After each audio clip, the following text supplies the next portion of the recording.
So there's a suppression of the truth going on. Of course, we're not living in a free country. Yeah, it's interesting. In this clip, Dr. Peter Kraft is getting a litany of rapid-fire questions about Jesus and cultural relativism. It's very fascinating how this conversation weaves back and forth between the two.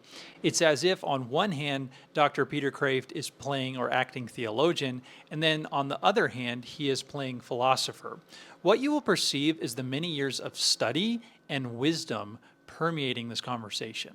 Check this out. Well, Dr. Kraft, it is good to have you here, but It's good to be here. let's begin with, you wrote a book called Jesus Shock. What is Jesus Shock?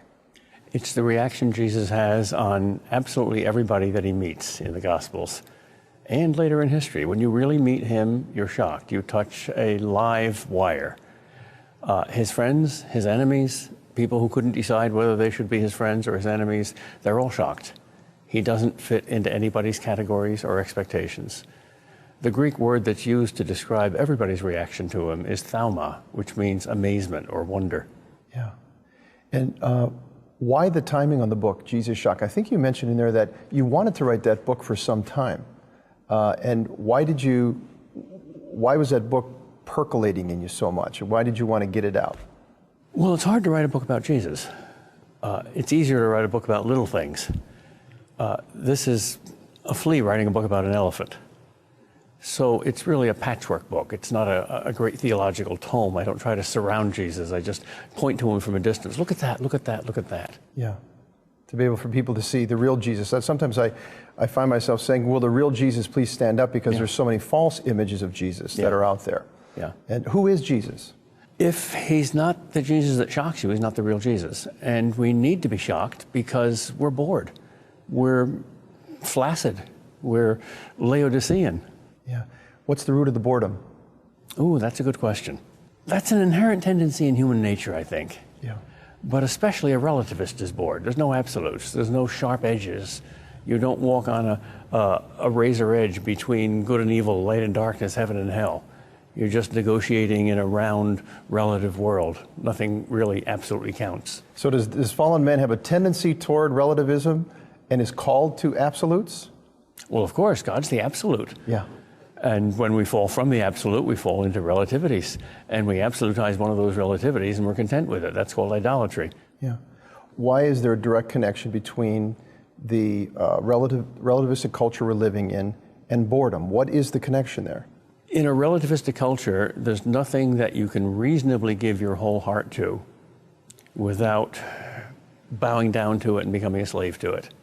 You're addicted to anything that's less than yourself that you give your whole heart to.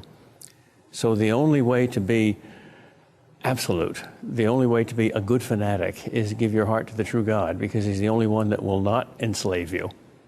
And he is truth and goodness and beauty, and those are the three things that don't enslave you, they free you. Why? Because we're made for it.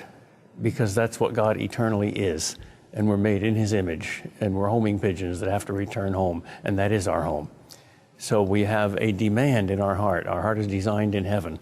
A demand for truth and a demand for beauty and a demand for goodness. And we're not satisfied until we get it. It's Augustine's restless heart. And how does Jesus, the incarnate Son of God, how is he truth, beauty, and goodness? Well, the first thing he is beauty. Beauty strikes you first. That's an immediate response. We have never seen anything more beautiful in the history of the world. We have never seen anything in any other field. No piece of music, no piece of architecture, no piece of literature as beautiful as Jesus. Because he's the image of God himself. At the beginning of Colossians, Paul says he's the whole story. There's no more. This is the complete image of God. Dr. Kraft, how does Jesus manifest that beauty uniquely in his life in the Scripture? In everything he does. The most beautiful thing in human life is love, and he's love incarnate. And the supreme manifestation, of course, is dying for us, giving everything, giving his blood. He could have saved us just by one drop of blood. He gave instead everything, 12 quarts. Mm-hmm. Why? Because that's what he had to give. He gave everything he had. Yes. It's amazing that nobody has ever successfully written a fictional Jesus novel. There's no other figure in history that can't be novelized can't be fictionalized, except Jesus. He's so big in the Gospels that we can't get around him. Yeah.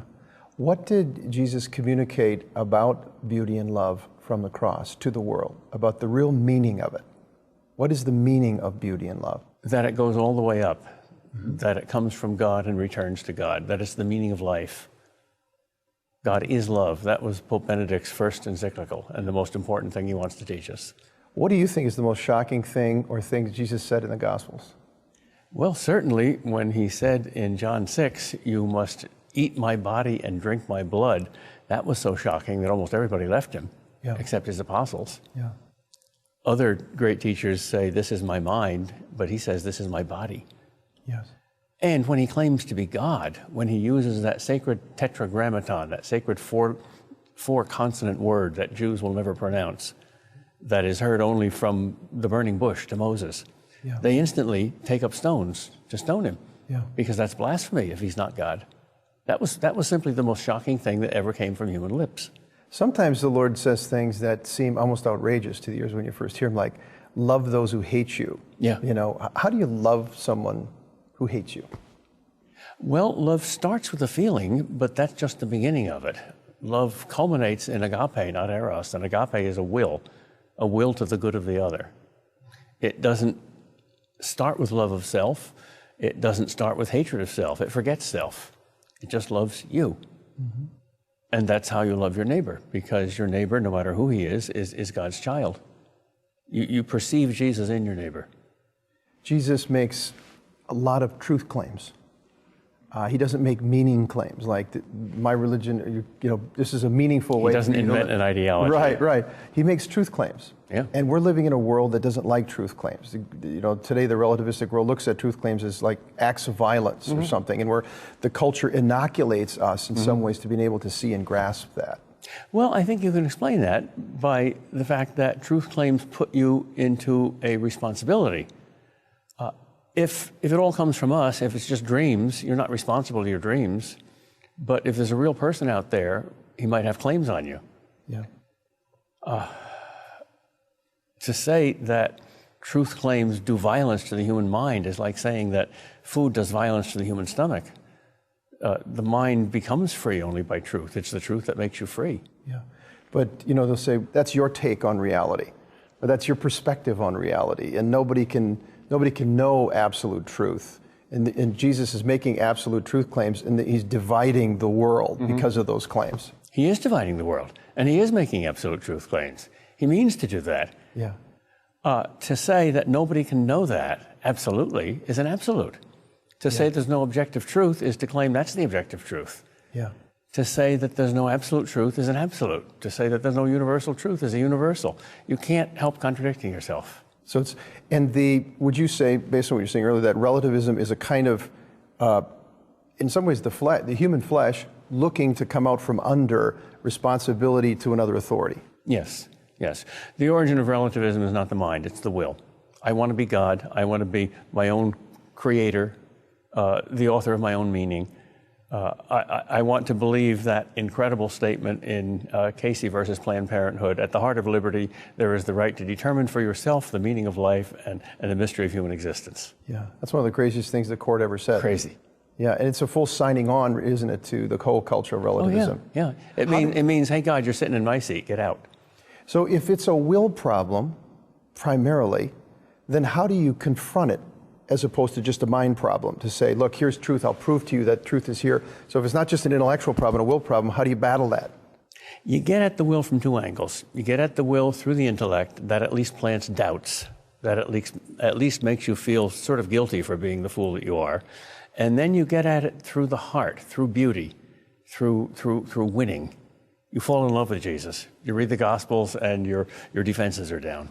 Yeah. So when people are talking to someone who is a cultural relativist and they're signing on for it, they don't see the absolute of their position. And it's a will problem. Is personal testimony more effective than logic? In terms of Sure, because personal testimony is facts and logic is ideas about facts. So logic is like an image of reality and personal testimony is a presentation of reality. Yeah. That's the same reason that presenting ultrasound pictures of an unborn child is a much more effective argument against the pro-choice position than abstract philosophical and theological arguments against abortion, however good those arguments are. Yeah. Arguments are abstract. You can keep them at a distance. They don't touch your heart. Yeah. But facts do. Which is why you never see an ultrasound on television. Oh, no. I mean, you never see an abortion on television or No, anything like that. it's the most common operation in America, and it's the one that's never allowed to be shown. So there's a suppression of the truth going on. Of course, we're not living in a free country. Yeah. Yeah, it's interesting. The main thing that is going on in this clip is the relationship between truth and Jesus. At least for me, that's what I perceived. You see, truth is seen as objective and contrasted with the cultural dilemma of relativism. Relativism, in their view, leads us to playing God or acting God and making our will the determiner of right and wrong. Whereas objectivity will lead us to submit to the truth and live under the truth. And of course, Jesus Christ is the way, the truth, and the life, as John 14:6 tells us. In short, Jesus is truth. That's what we all need to see, and it might take us our entire life to get to that point, but that's what we have to see, that Jesus is objective truth. It's interesting because Dr. Peter Crave talks about facts. Facts touch people more than abstractions. In his book that was briefly mentioned in the beginning of this video, he talks about the Greek term thelema, or shock and awe. And this shock and awe is what transpired when people encountered the real, objective, and incarnate God-man, Jesus Christ himself. I guess we could say that Jesus Christ is truth experienced. He's not just an abstraction. It's not a logical idea about what a great human might be when we're looking at Jesus. We're looking at the God-man who can be experienced. He is the whole story. He is the reason for everything, as Colossians tells us. It reminds me of the story of Thomas in the Gospels.